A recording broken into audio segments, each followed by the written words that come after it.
You've waited, we've waited, and now it's here. We searched the country for the biggest Tam Fam Usher fan, and we found her. Plus, my one-on-one exclusive interview with Usher about his red-hot Vegas residency that sold out for the rest of the year and the plan to bring him back in 2023. I'm Tamron Hall, on the road with Usher in Las Vegas. You look so handsome. Happy belated birthday. Oh, good to see you. Just standing in the most important part of the entire club is the dance floor. This is the dance floor. And you leave the stage and you come here. I leave the stage and then I have an after set. So you have this experience. So this entire experience, this entire room, people come in here, have a good time, fans from all over the country, the world. Yeah. And then they come to this wall. This wall has like footage of me when I first performed in 1998. My first talent shows, you know, me going back to my high school, my first touring with, you know, Janet Jackson. Did you archive I archived all of that everything? information. Thank God my mom was keeping up with all of it, because I could call her and get it. Does it become emotional when you see It this does. Actually, every time I look at it, I see something new, and I'm like, wow, I forgot about that, even though I curated it. Yeah. I'm like, this is crazy how this has come to light, you know, this, you know, arrival in Las Vegas. Yeah. It's like I never would have thought, you know, at this point, I would have been able to just celebrate all of these years. 1992, man. And you look exactly the same. So much to talk about with Usher, from his epic career to his revealing words about being a dad, and what he learned growing up without his own father, and how he stayed on top of his game for so long. It was just this summer, and it was this little move that reminded everyone of Usher's greatness on NPR's Tiny Desk concert series, right as he was starting his performance of Confessions Part 2. I don't know what to do. I guess I gotta keep part 2 of my confession. If I'm gonna tell it. Over the summer, I couldn't log into any social media account without the Watch This. Yeah. Did you have any idea when you, I know you've done the move before, why did it go viral? I'm still trying to understand it. Why did it go viral? Because it wasn't new, but it just took off. I can't tell you why it went viral, but I can tell you the spirit of where it came from. Okay. Right? Many years ago, my pastor, Bishop Eddie Long, he would always say, watch this, watch this, watch this, as he was going through his sermon. And it stuck with me. So I put it at the top of Confessions because it was kind of like a sermon in some way. Like, watch this. I got something I want to say. But then you go to Tiny Desk and you do it 20 some odd years later. And now it's having this odd resurgence. Have you that seen the memes? Yeah, have I? Jeez Louise. Yeah, man. It's cool. It's cool to play in that space. Yeah.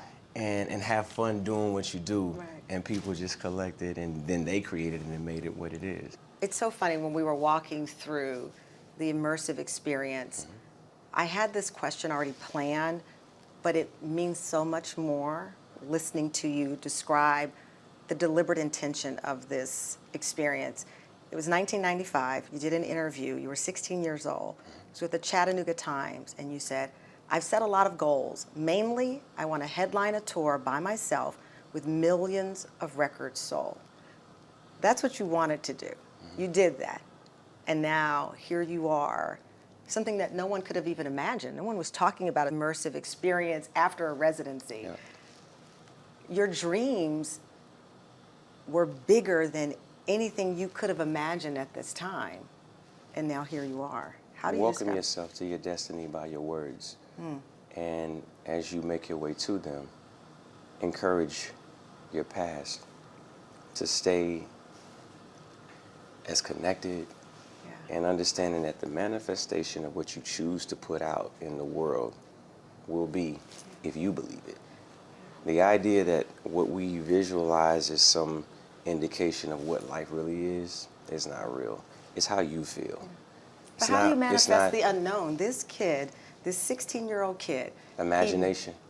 Imagination, dream, tenacity, and a parent, a single parent at that, that really supported me. She made major sacrifices in order for me to be able to have access. But I really do think it was kind of God's plan. At a very young age, I just found my way to speak things that I felt. My grandmother, Nancy Lackey, she really did encourage me to be as wild in my imagination as I possibly could. How did she do that? By just letting me be. Sometimes when we see kids active and we feel like they're just doing too much, we're like, stop, don't do that. We teach kids the wrong way to live when they're kids. Allow them to be kids, allow them to dream, allow them to believe in what they see, because they may have access to something that we have just turned off because we've been programmed, you know? So for me as a kid, I just had this wild imagination. One day, I'm gonna have major fans all over the world, and I'm gonna sign my name, and people are gonna know. My mother would say, "Stop telling people that." I'm like, "But why? Right. It's gonna happen." Yeah. She's like, "No, but it's just don't brag." I'm like, "Well, I'm not bragging. It ain't happened yet." But the unwavering belief that this could be a reality is part of the reason why I want people to look back at it, because that same kid that you're looking at in that image is the same person I am right now. Just as excited, just as invigorated and like hopeful about what I feel like I need to do or what I want to do. So now you have 25 years later, My Way.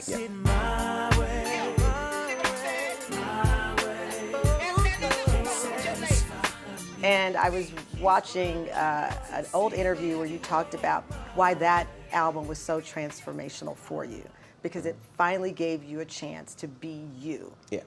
Who were you then? Who were you wanting to expose and reveal at that time? I think it was the first time that I reconnected to the kid who dared to dream and wanted to absorb everything and then share his version of what he had absorbed, right? It was being exposed to Frank Sinatra's My Way, the actual song. I did it my way. When I heard it, my girlfriend, Karan Vereen, at the time dated Ben Vereen's daughter as a kid. And she introduced me to this theatrical world that I knew nothing about. I'd never been to a theatrical play ever. I think I may have went to like Mickey on Ice or something like that, or like a circus, but I'd never understood the other side of entertainment as an actor, as an on-stage performer.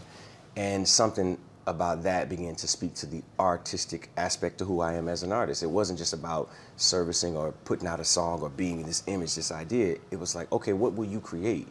I started looking at movies. I was a fan of Clockwork Orange. Oh, wow. And Stanley Kubrick's work, and a huge Warriors fan, and I love breakdancing. So I started to collect all of these things that I just loved, and then I put it into this idea, and it became My Way, the video.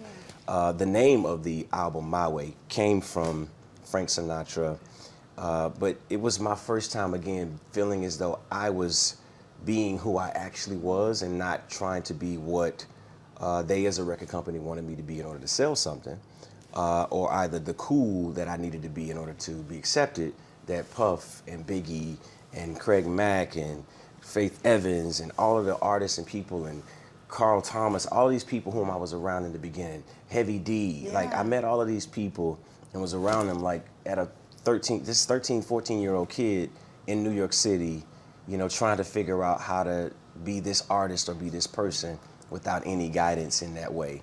Of like, no, you should just be who you are. So I learned what I learned there. Did you tell yourself that, or did No, time taught me that. Time. And but you were still a kid, I mean, at that point. A very tenacious kid at 11 years old who says, I'm going to have fans and I'm going to travel around the world and I'm going to have what? I wasn't an average kid, you know what I'm saying? I just saw things and I felt. Were you like an old soul?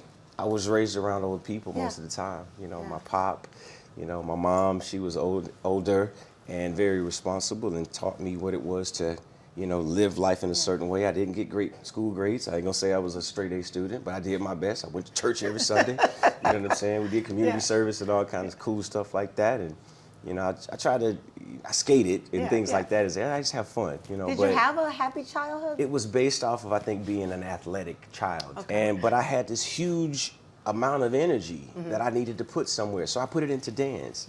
I put it into analyzing the songs that I would hear. My mother, she would listen to music, and my grandparents, they would play music at cookouts. I would turn on the radio, WJTT, and, you know, hear, you know, them, you know, playing record on Power 94. I would listen to those songs, and in my mind, I just started to connect to something and say, all right, I want to do that. Yeah. No, I'm not going to be a baseball player, but maybe I can sing and entertain people, you know? Mm-hmm.